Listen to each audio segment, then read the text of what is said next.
The power of absolute silence. There is a profound, unyielding power that never raises its voice, knocks twice, or sends a third message.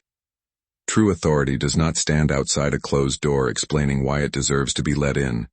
It simply turns, walks away, and disappears into its own peace. The silence left behind becomes infinitely louder than any word that could have been uttered.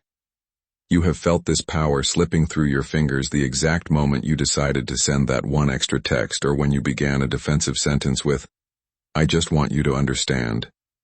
Every single time you explain your worth to someone who has already decided not to listen, you hand them a piece of your soul for free. That cycle ends tonight, setting down the emotional leash. In the freezing isolation of a military camp, far from comfort or applause, Marcus Aurelius wrote a single line meant strictly for himself. Waste no more time arguing about what a good man should be. Be one. He was not performing wisdom for an audience. He was disciplining his mind in private because he understood that the desperate need to be understood by others is a leash. The exact moment you stop pulling on that leash, you are completely free. If you are exhausted from being the one who always reaches out first, rehearsing speeches in the shower, or shrinking your dignity into a text message hoping someone will finally see your worth, know that this tiredness is not weakness. It is the warrior waking up inside you, the true cost of the chase. To rebuild yourself from the inside out, you must treat 3 absolute rules as a sacred vow. Never chase, never beg, and never explain. This is not a cheap manipulation tactic to win someone back. It is a declaration of loyalty to your own peace.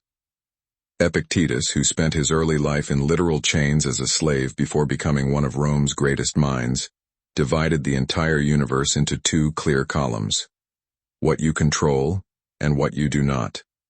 Your reactions, your judgments, and your silence belong to you. Their feelings, their timing, and their choices belong entirely to them. When you chase someone, you are desperately reaching into a column that does not belong to you, and you lose your peace of mind in the process. Scarcity over surplus. A brutal reality of human nature is that people respond to scarcity, not surplus. The exact moment you make yourself endlessly available, offering non-stop texts, immediate replies, and constant apologies, you cease to be something rare. A diamond does not run after a buyer, and a lion does not scream to the gazelle that it is hungry. Power moves differently. Power waits. Chasing was never going to get you what you actually wanted anyway, because what you truly desire deep down is not their fleeting attention, but your own unshakable peace. Peace is found exactly where the chase ends, recognizing the costumes of begging. Begging is the silent death of self-respect, largely because it rarely looks like begging. It wears clever costumes. It disguises itself as just needing closure, deserving an explanation, or making one final phone call under the banner of mutual concern. Strip away those costumes, and underneath you will always find a person on their knees asking someone else for permission to feel okay. Seneca, who survived political exile, immense power, and eventual betrayal, noted that we suffer far more in imagination than in reality. You are often not begging because the present moment requires it, but because your anxious imagination has written a terrifying future, and you mistakenly believe one more sentence can rewrite it. It cannot. The rigged table of conscience. The only things that can rewrite an ending are time, distance, and your own internal shift, none of which require a single word spoken to the person who hurt you. The people most worthy of your explanations are the exact people who would never make you beg for one in the first place. If someone makes you feel like you have to fight for basic respect, the existence of that fight is your final answer. You do not need to win a rigged game, you simply need to walk away from the table. Silence is not the absence of communication, it is the most advanced, unassailable form of it, because it cannot be twisted, misquoted, or used against you. It forces the other person to sit alone with their own conscience. The mirror of silence.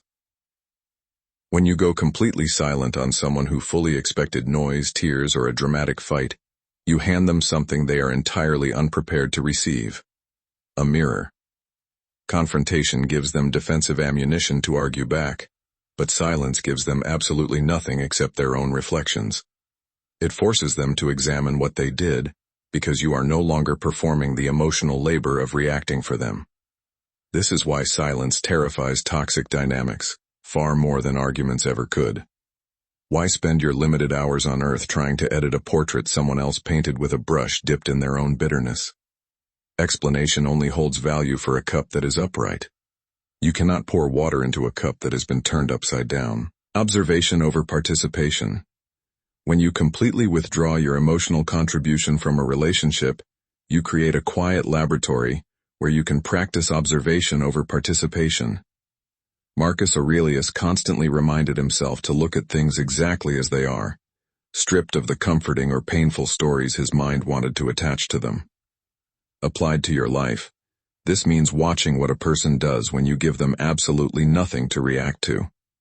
Do they reach out genuinely without prompting, or do they vanish the moment your performance of pursuit stops? You will learn more about someone's true character in 30 days of your silence than you would in 3 years of their exhausting explanations. Reclaiming your own closure. The modern world teaches us that closure is a right owed to us, a final conversation or a clear answer to why. In reality, closure granted by someone who hurt you rarely feels like relief. It usually just reopens the wound in a different shape, giving you new words to obsess over at 3 in the morning. The Stoics offer a radical alternative, a closure of internal acceptance that requires zero participation from the offender. It is the simple acknowledgement that the event happened, it is now outside your control, and your peace cannot remain hostage to a conversation that may never happen. Every minute spent waiting for someone to explain themselves is a minute stolen from a version of your life that has already moved on. Detachment is highest self-respect.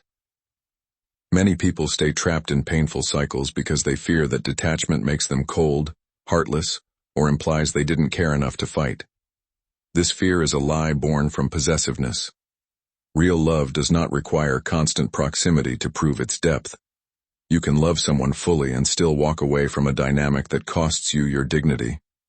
Marcus Aurelius lost children, friends, and security to brutal betrayals, yet his private writings remained entirely calm, not bitter. He understood that detaching from an outcome is not the same as turning numb.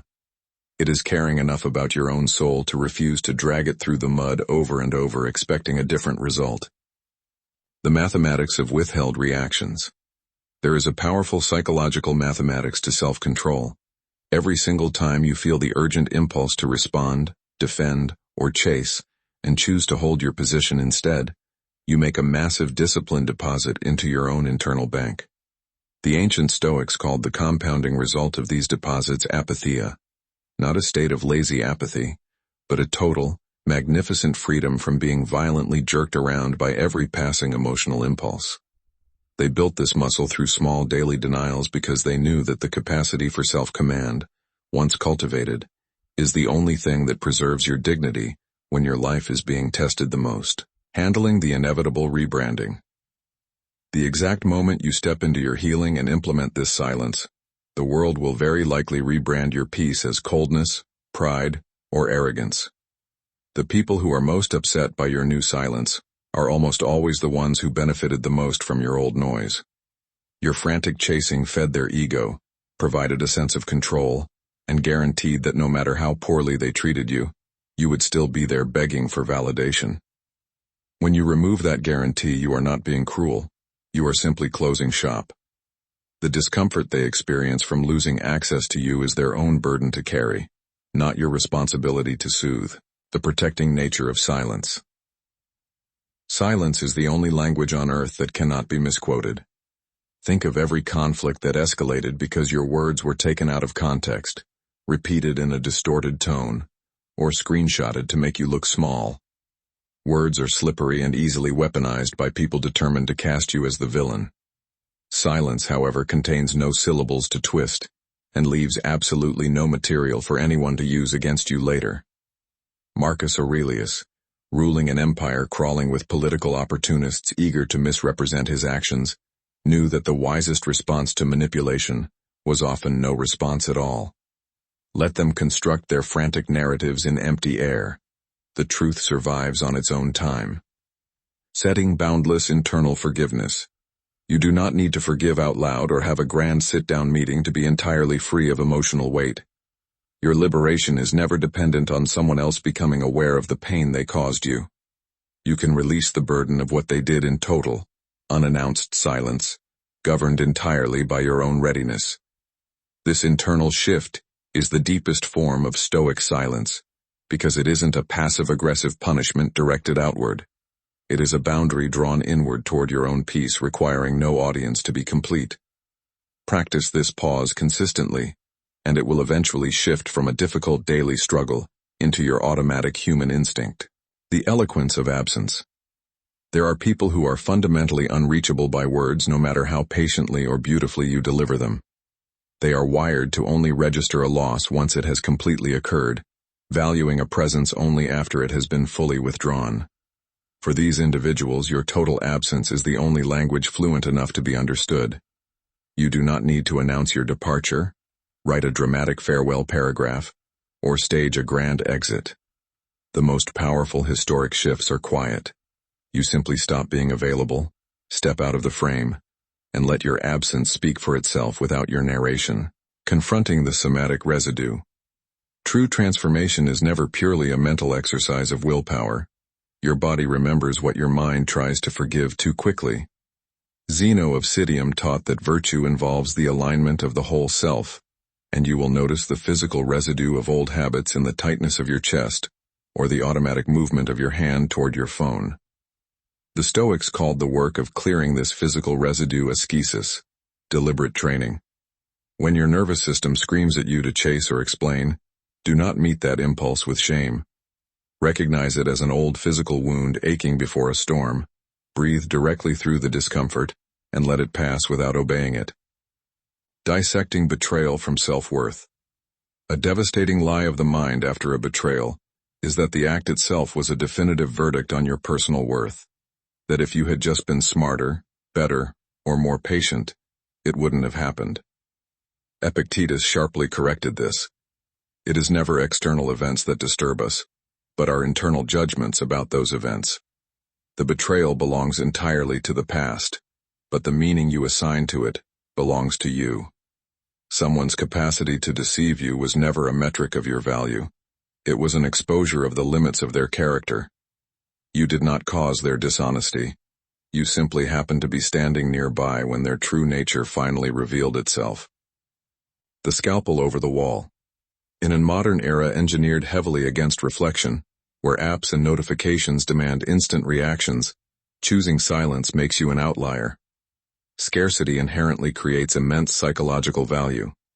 However, this discipline must be used as a precise scalpel, not a blanket wall against everyone. The goal is never to become completely numb or unreachable to healthy love. Philosophers like Seneca and Marcus Aurelius felt profound grief and affection deeply. The goal is to use silence exclusively for dynamics where your energy has been systematically wasted and your dignity compromised. Let your silence be the final thing you offer those who only ever wanted your noise, protecting your peace above all else.